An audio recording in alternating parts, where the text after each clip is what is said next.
صحابہ کرام رضی اللہ تعالیٰ عنہم اس میں ہے کہ حضرت عبداللہ بن عباس، حضرت ابی بن کعب، حضرت زید بن ثابت، حضرت ابو ہریرہ رضی اللہ تعالیٰ عنہ، حضرت عبداللہ بن عمر رضی اللہ تعالیٰ عنہم، ان کے بارے میں ہم پڑھیں گے اور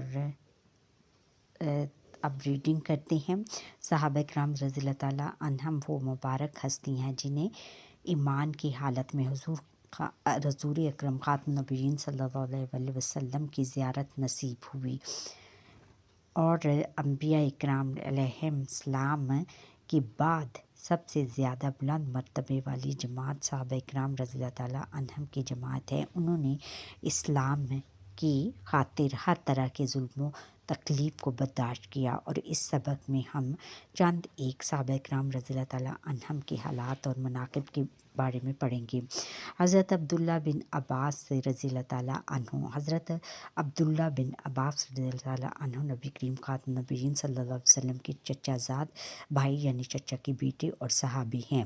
قرآن مجید کی تفسیر میں آپ کا بہت بلند مقام ہے، یعنی قرآن پاک کو سمجھنا اور اس کو پھر اس کی تفصیل بیان کرنا، اس کو ہم تفسیر کہتے ہیں۔ آپ کا لقب ترجمان القرآن ہے۔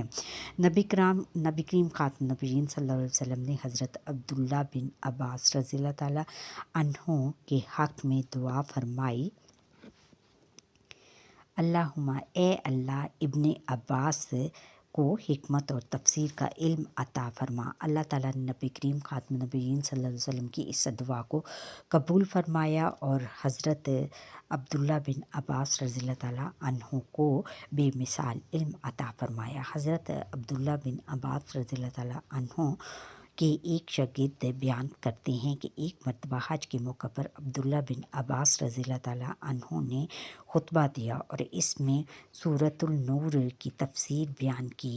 میں کیا بتاؤں کہ وہ تفسیر کیا تھی، اس سے پہلے نہ میرے کانوں نے سنی اور نہ آنکھوں نے دیکھی تھی۔ اگر اس تفسیر کو فارس اور روم والے سن لیتے تو پھر اسلام سے انہیں کوئی چیز نہیں روک سکتی تھی۔ یعنی ان کا جو انداز بیان تھا وہ اتنا خوبصورت اور اتنا ہر چیز کو اس قدر کھول کر بیان کرتے تھے کہ سامنے